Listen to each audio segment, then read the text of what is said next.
상대방이 비난, 비판한 부분에 너무 초점을 맞추기보다는 기여분 청구의 요건을 탄핵시키는 데 집중하시기를 바라겠습니다.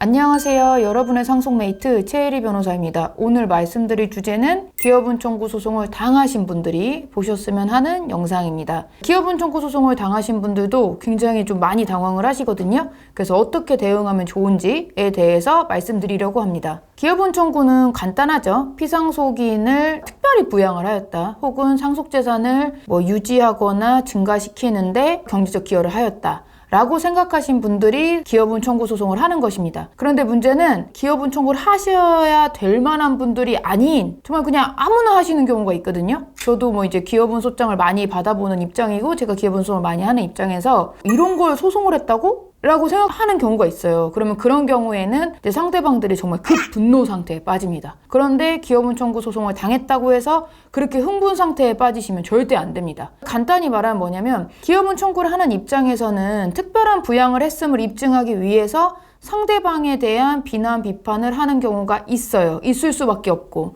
예를 들어 이런 거죠. 자기는 한 주에 3-4번을 찾아갔는데 너는 1년에 한 번도 안 왔다는 둥. 이렇게 얘기를 한단 말이에요. 여기서 중요한 것은 사실은 기여분 청구의 요건이 맞는지 그걸 탄핵하는 게 더 좋은데요. 그런 게 아니라 야, 나 1년에 한 번 온 거 아니거든? 나 3번 왔거든? 이런 걸로 싸운단 말이에요. 그렇게 되면 소송의 본질이 흐려져요. 그것은 전혀 도움이 되지 않습니다. 어떤 식으로 하셔야 되냐면 기여분 청구 요건에 맞는지, 상대방의 주장이 맞다 하더라도 이것이 특별한 부양에 해당하는지, 상대방 주장이 맞다 하더라도 이게 경제적 기여에 해당하는지에 대해서 다퉈야 되고 그거에 대해서 탄핵하셔야 되는 것입니다. 그래서 그러지 않으시고 하나에 꽂혀가지고 그 부분만 막 주장하시려고 하면은 오히려 그 기여분 청구인이 훨씬 더 유리한 입지를 갖게 될 수가 있기 때문에 그 부분은 정말 조심하시는 것이 좋습니다. 그리고 이제 기여분 청구에서 또 가장 정말 주의하실 게 배우자가 기여분을 청구하는 경우가 있어요. 그렇게 해서 상대방이 되신 분들이 대부분은 이제 전혼 배우자의 자녀들인 경우가 많기는 하죠. 이럴 때 기여분을 청구한 후혼 배우자에 대해서 비난 비판을 하시는 경우가 있는데요. 이 후혼 배우자라 하더라도 수십 년간 함께 살았다고 한다면 이분이 함께 산 세월을 무시할 수는 없습니다. 그럼에도 불구하고 그 세월을 전혀 아닌 것처럼 하면서 나는 너무 슬펐다. 그 후혼 배우자는 잘못했다.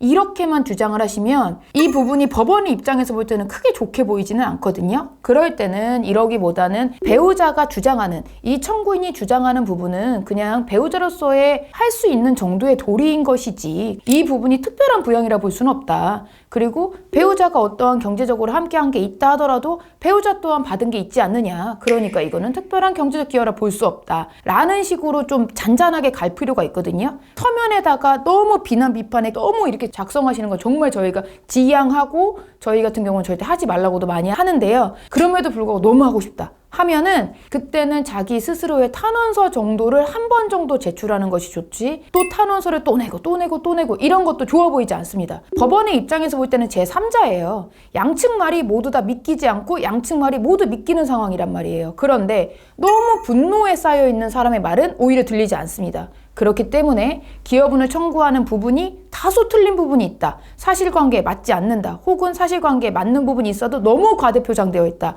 라는 거에 분노하기보다는 이 부분은 틀렸다. 혹은 사실관계에 맞지 않는다. 상대방의 주장은 근거가 없는 주장이다. 정도로 명확하게 탄핵, 요건을 탄핵하시는 것이 훨씬 좋습니다.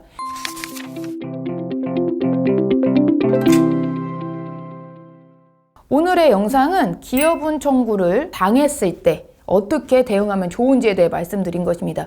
기여분 청구 소송을 하면 기본적으로 서로가 비난 비판이 없을 수는 없습니다. 내가 잘한 것을 얘기하다 보니 어쩌다 보니 상대방에 대해서 그렇게 얘기할 수밖에 없기 때문인데요. 그렇다 하더라도 기여분 청구 소송을 당했을 때 그 부분, 상대방이 비난 비판한 부분에 너무 초점을 맞추기보다는 기여분 청구의 요건을 탄핵시키는 데 집중하시기를 바라겠습니다. 오늘의 영상 도움이 되셨다면 구독과 좋아요 눌러주세요. 감사합니다.